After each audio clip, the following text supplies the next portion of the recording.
Hi everyone, I am Palak, your host for today. तो आज की मेंटल हेल्थ वर्कशॉप का टॉपिक है harmony of mind and body. Basically हम explore करेंगे अपनी माइंड और बॉडी के रिलेशनशिप को। तो स्टार्ट करते हैं। आज का जो टॉपिक है, जैसे मैंने आपको बताया, माइंड एंड बॉडी को हम उसकी रिलेशनशिप को एक्सप्लोर करेंगे। So there are few components जिनके बारे में हम आज बात करेंगे। So the first one is holistic well being.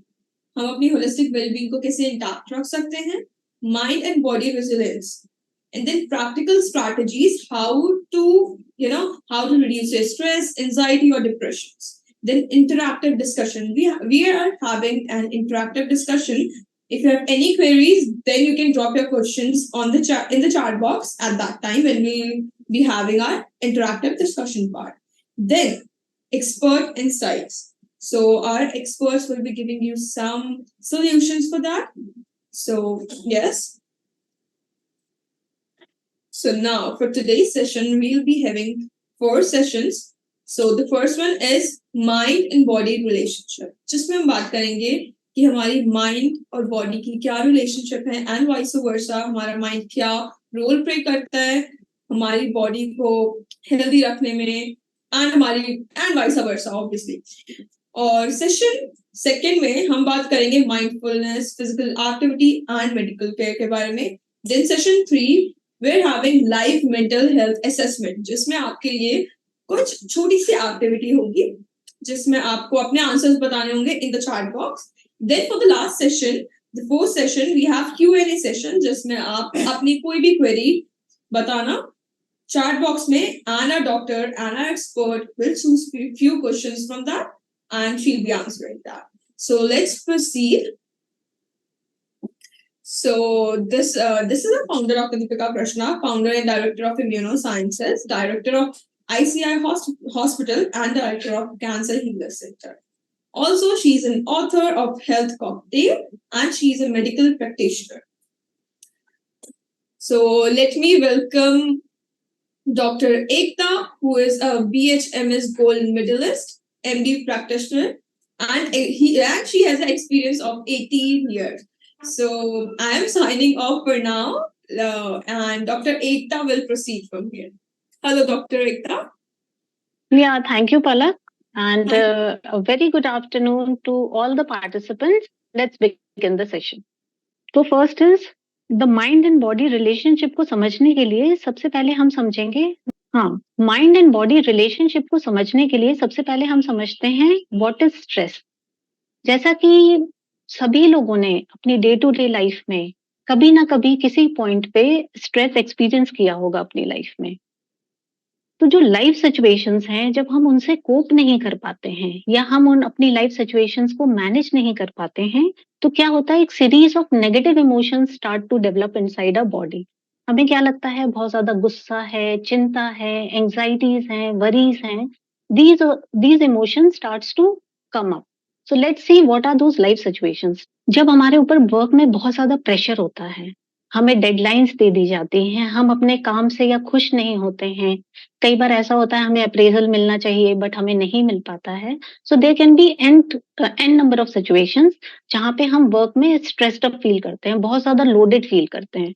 The second can be हमारे जॉब लॉस हो गया, जैसे कोरोना टाइम में हुआ था, बहुत से लोगों के पास जॉब्स नहीं थे और उसकी वजह से क्या है, फाइनेंशियल स्ट्रेस।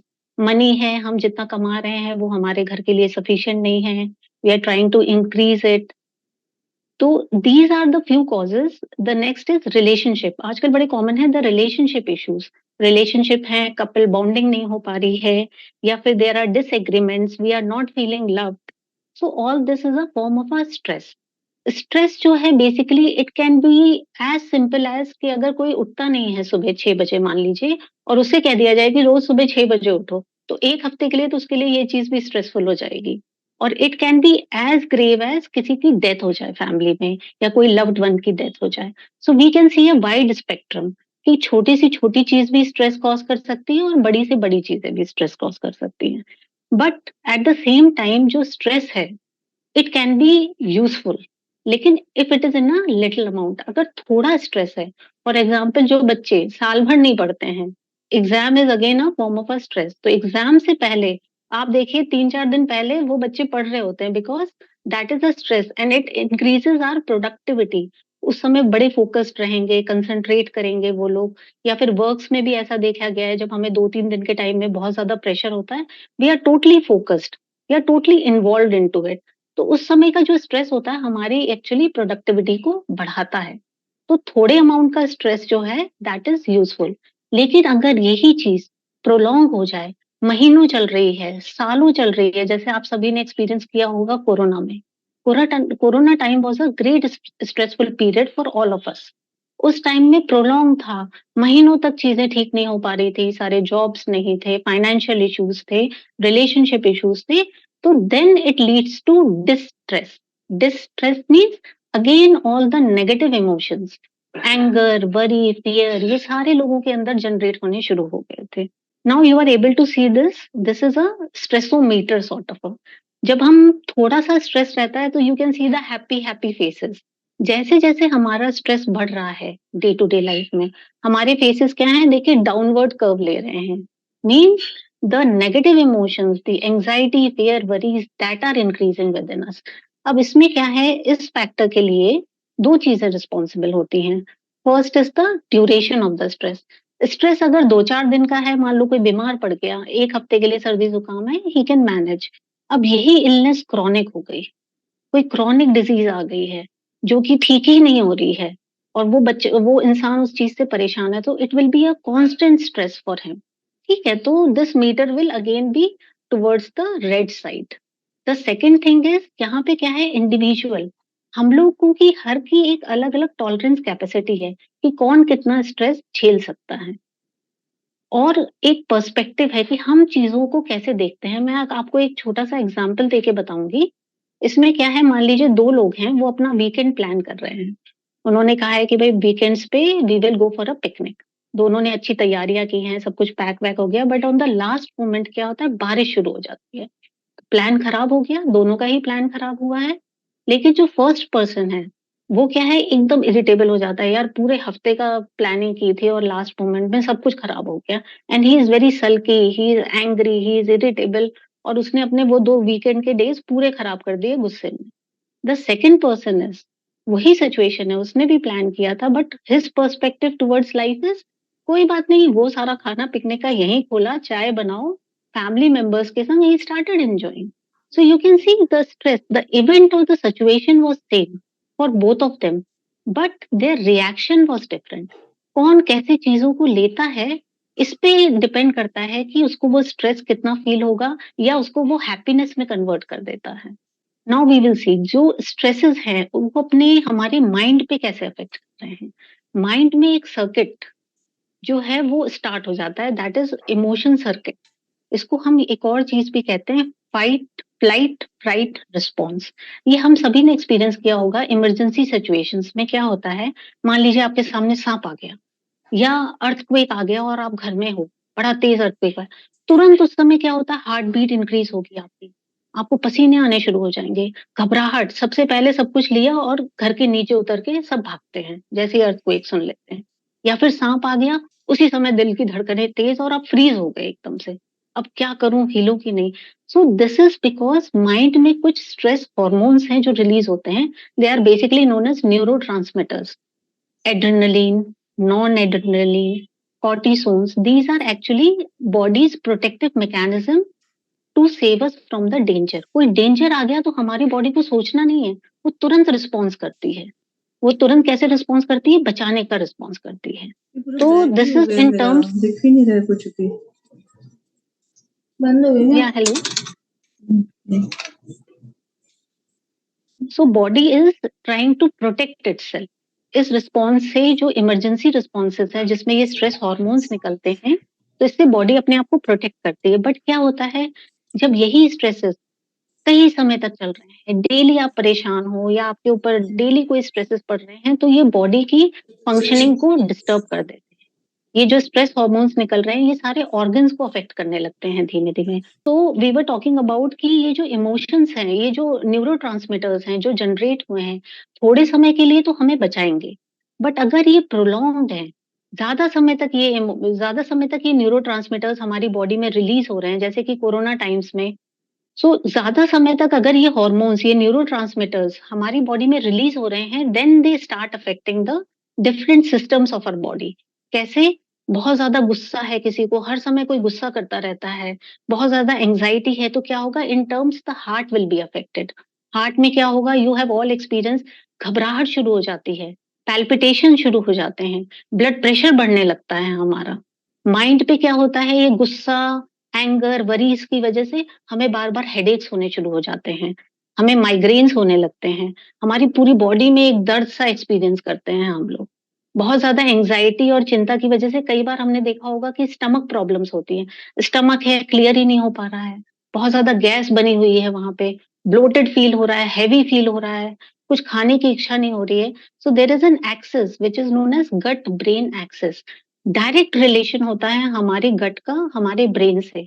समटाइम्स आपने ये देखा होगा कि कुछ इमोशंस में आपको कुछ बटरफ्लाई लाइक सेंसेशंस स्टमक में फील किए होंगे बहुत से लोगों ने। तो that is because mind and your gut is connected. So this is also known as IBS, that is irritable bowel syndrome. बहुत सारी दवाइयां ले रहे हैं, सब कुछ कर रहे हैं, बट स्टमक ठीक नहीं हो रहा है। डॉक्टर साहब, पेट हमेशा ही खराब रहता है। तो this is also a symptom of your anxiety, या माइंड का सिम्टम है जो कि फिजिकल लेवल पे प्रेजेंट कर रहा है। अनदर थिंग इज, अगर हम कॉन्स्टेंटली प्रोलॉन्ग स्ट्रेसफुल सिचुएशंस में हैं, तो हमारी इम्यूनिटी डिक्रीज होने लगती है, हमारी लड़ने की क्षमता कम होने लगती है। अगर हमारी लड़ने की क्षमता कम होगी तो हमें ऑटो इम्यून डिजीजेस आनी शुरू हो जाती है, हमें जल्दी जल्दी इन्फेक्शन होने शुरू हो जाते हैं। So our mind is directly link to how your body will be. अगर माइंड वेल नहीं है तो ये सारे physical symptoms starts to develop inside us. Same way, जैसे कि माइंड में पावर है बॉडी को कंट्रोल करने की, हमारी बॉडी में भी पावर है माइंड को कंट्रोल करने की। अगर हम रेगुलर एक्सरसाइजेस करते हैं, अगर हम अपनी डाइट और रेजिमेंट को फॉलो करते हैं, 8 आवर्स स्लीप लेते हैं, तो in turn what happens when you exercise, you feel boosted. Even आप देखो, अगर आप किसी दिन डिप्रेस्ड हो गए, एक ठंडा शावर ले लो, पूरी बॉडी एकदम से, पूरा माइंड जो है एक्टिव हो जाता है। So body, as your mind is affecting your body is also affecting your mind. अगर आपकी बॉडी हेल्दी होगी तो it will give signals to your mind which will keep you happy, which will keep you relaxed and increase energy level. Please participants, if you are with me till now, please type yes in your chat box.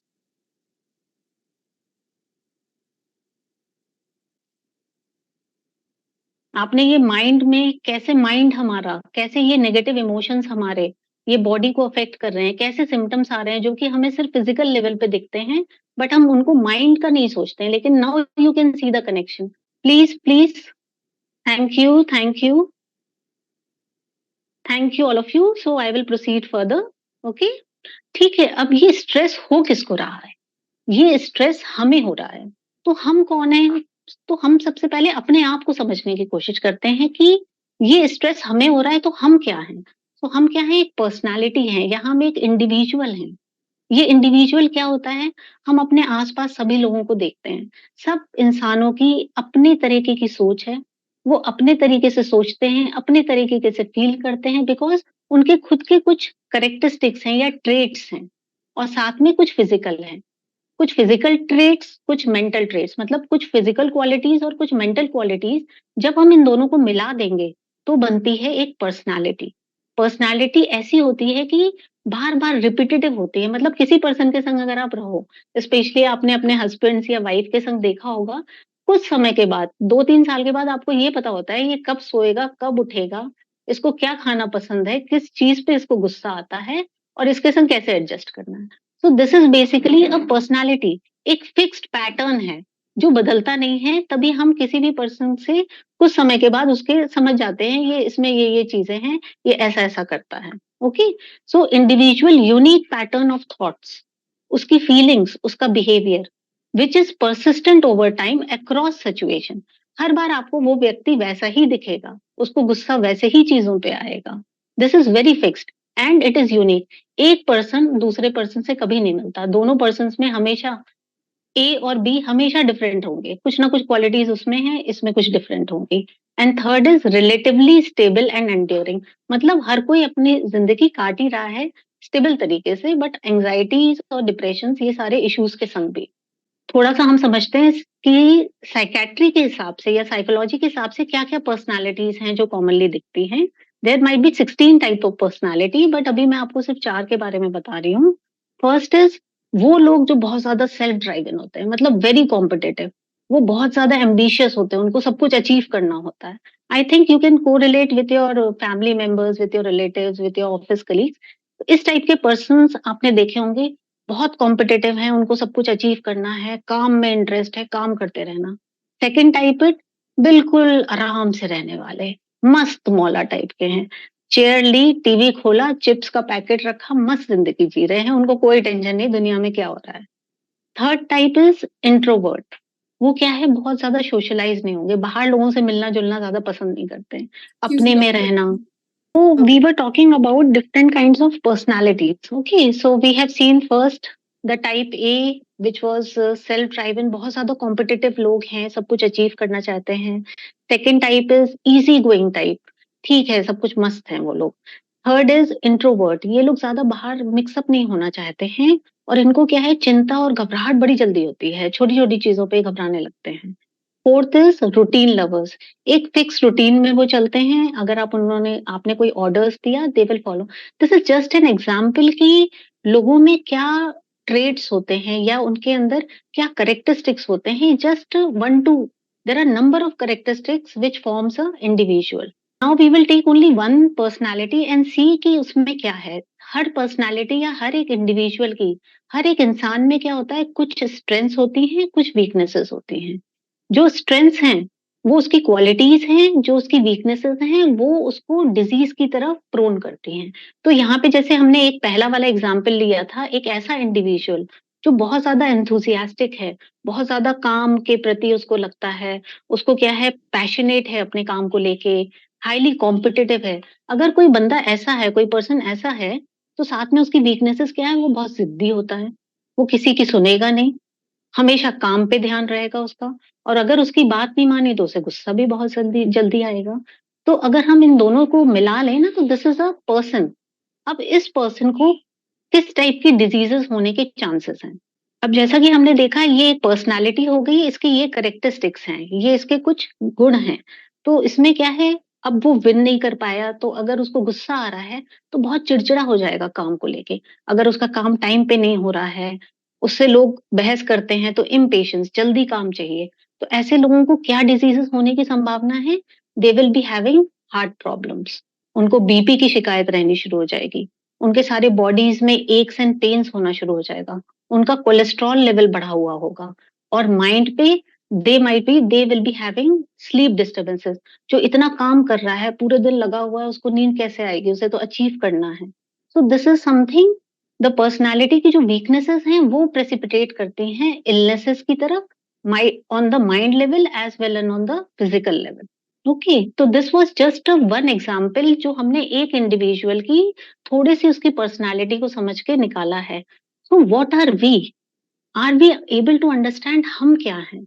The greatest paradox, सबसे मतलब विडंबना क्या है कि हमारी eyes दूसरों को देख सकती है बट हम खुद को नहीं देख पाते।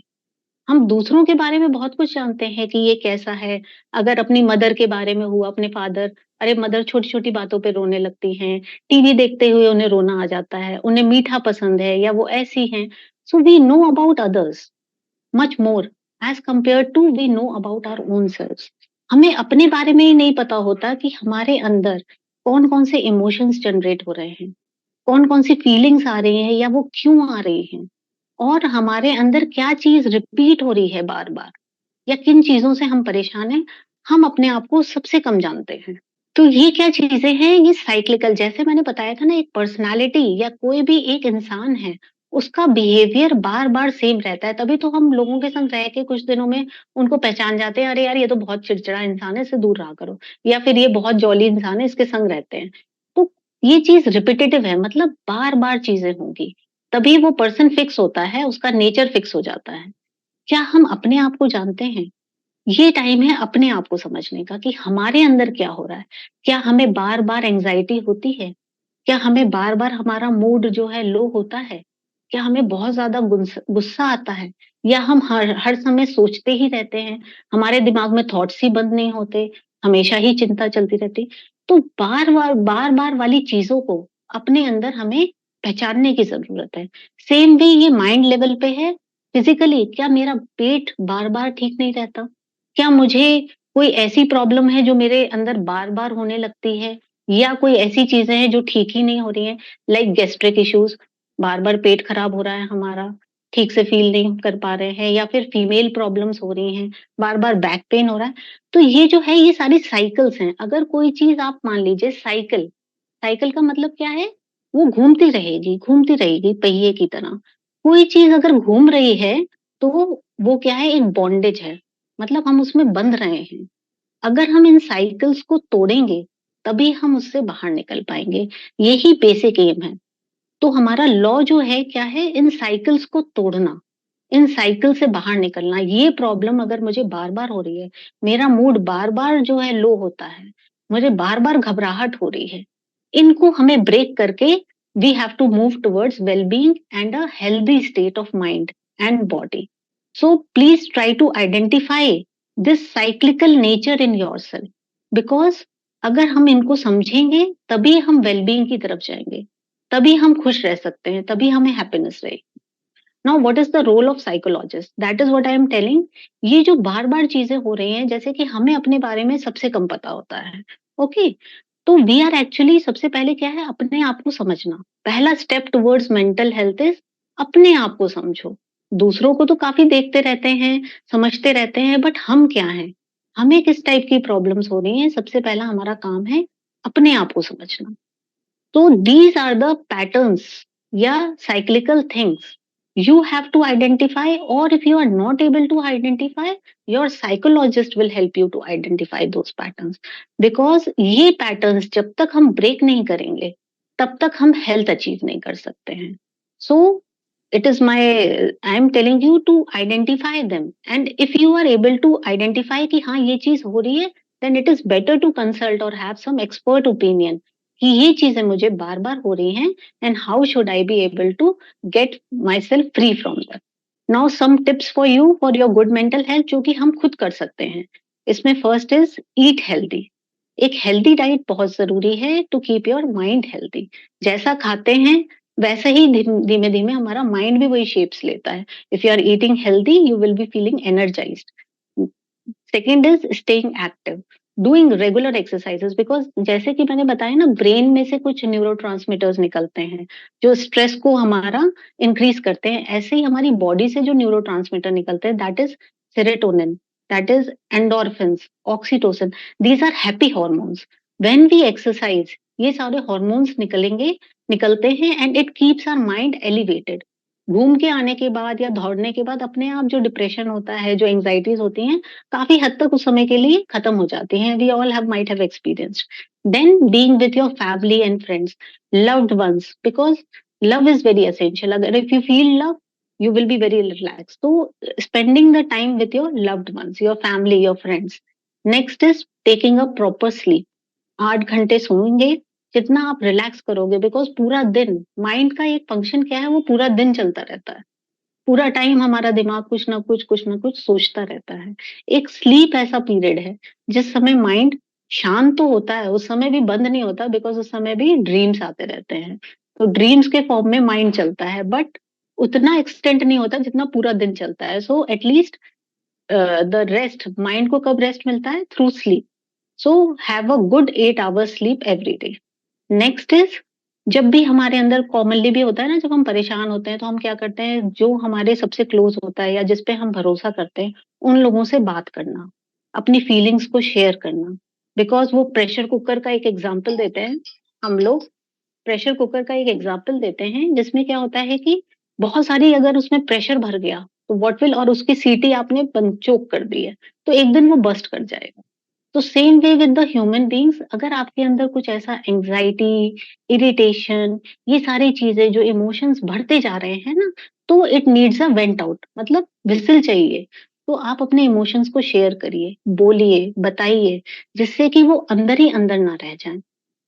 But telling to your friend और telling to your Okay, so telling your emotions to your family and friends, the problem is that they can be a good listener. आप ट्रस्ट करते हो, लेकिन क्या होता है, ये साइकिल्स बंद नहीं हो पाएंगे. ये बार बार जो चिंता आती है, बार बार जो घबराहट आती है, आपका फ्रेंड वो सुन तो सकता है, लेकिन आपकी साइकिल्स को ब्रेक नहीं कर सकता. उसके लिए आपको then you need an expert कि मुझे ये चीजें बार बार हो रही हैं डॉक्टर साहब. Then the psychologist will help you to break your cycles, whether it is of the physical symptoms या फिर वो माइंड के सिम्टम्स हों. So till now please write yes in the chat box अगर आपको ये चीज समझ में आ गई है कि माइंड और बॉडी कैसे कनेक्टेड हैं, कैसे माइंड बॉडी पे सिम्टम्स प्रोड्यूस कर रहा है, या फिर बॉडी कैसे रिस्पॉन्सिबल है माइंड को हेल्दी रखने के लिए, और थोड़ा थोड़ा अपने बारे में या इन पैटर्न्स के बारे में. Please write yes if you are with me till now, then I will be sharing few cases with you. Yes, thank you Sonu, thank you Navneet. Okay, thank you. Okay fine, so you are able to understand. In case अगर आपको कोई point जहां अभी तक जो मैंने आपको समझाया है या जो भी चीजें बताई हैं, if you are not able to understand please jot it down so that I can answer it later. Okay, so we will see. ये सारा जो पढ़ा है we will see through the cases कि केस में हमारे पास कैसे प्रेजेंट होते हैं. Okay, this was a female, she was 40 years old. Okay, ये मेरे पास आई थी. इसके जो पीरियड्स थे वो क्या है, बीच बीच में स्पॉटिंग होती थी. स्पॉटिंग मतलब बीच बीच में भी ब्लड आ जाना, साइकिल के बीच में 5-6 दिन के लिए ब्लीडिंग चालू हो जाती थी. ये this female was suffering from this problem since 6 month. 6 महीने से उसको ये प्रॉब्लम हो रही थी and she was went to a allopathic doctor. उन्होंने क्या है, हॉर्मोन्स दे दिया. तो जब तक वो हॉर्मोन्स ले रही है तब तक तो पीरियड्स ठीक है बीच में, लेकिन जैसे ही बंद किया वैसे ही उसकी ब्लीडिंग फिर से चालू. तो she came to me.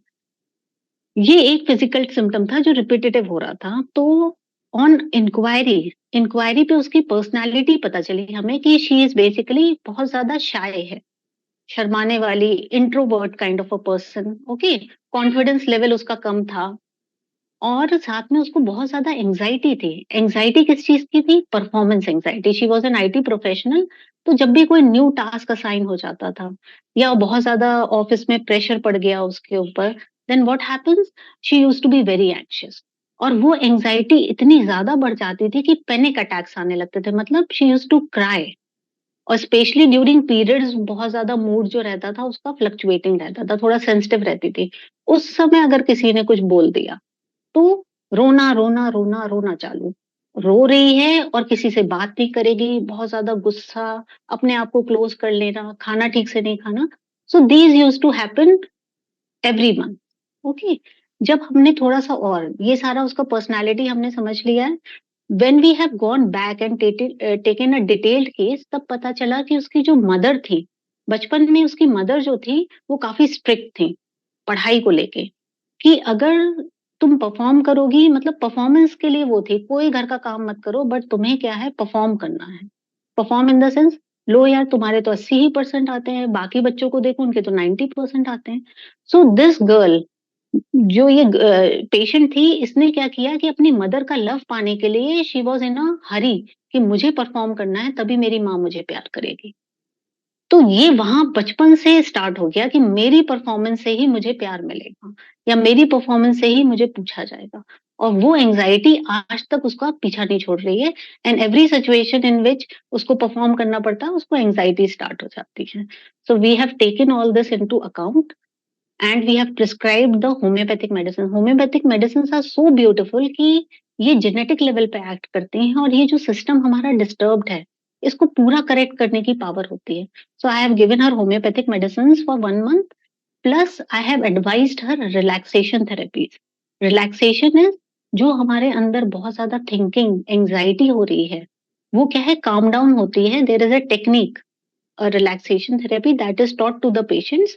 They start doing it daily. सुबह शाम वो करते हैं, उससे एंजाइटी लेवल्स कम होते हैं, माइंड में जो थिंकिंग चल रही है वो भी काफी कम होती है. And then after a month और 2 months उसके पीरियड्स नॉर्मल हो गए, उसके एंजाइटी लेवल्स कम हो गए, then we have introduced a little counseling session. This is known as CBT, that is cognitive behavioral therapy. मतलब हम पेशेंट को समझाते हैं, because she was a very intellectual person. तो उसको हमने समझाया कि तुम्हारा बेसिस कहाँ है, एंजाइटी कहाँ से आ रही है, बिकॉज शी वॉज अनअवेयर कि ये हो क्यों रहा है. तो सबसे पहले you have to become aware कि मुझे क्या हो रहा है. जब हम ये चीज समझ जाते हैं ना, हमें क्या हो रहा है और क्यों हो रहा है, तभी हम उसका चार्ज ले पाते हैं. So once she became aware with our this counseling sessions and all, she was able to take charge of her life. कि ठीक है ये प्रॉब्लम है, then I will not succumb to anxiety. Plus relaxation and medicine. Now she is very happy. उसके weeping spells almost negligible हैं. 1-2 spells आते हैं कभी कभी. Periods regular हो गए हैं. And now she is well managed. So this is basically that you have to take control of your life. The cases are some present with physical symptoms and some present with mental symptoms. The point is they are recurring. So you have to take control of your own life. Our life is our own responsibility. एक बहुत छोटा सी चीज बताती हूँ कि लोग कहते हैं कि ये ठीक नहीं है. मतलब mostly we start blaming others for what we are.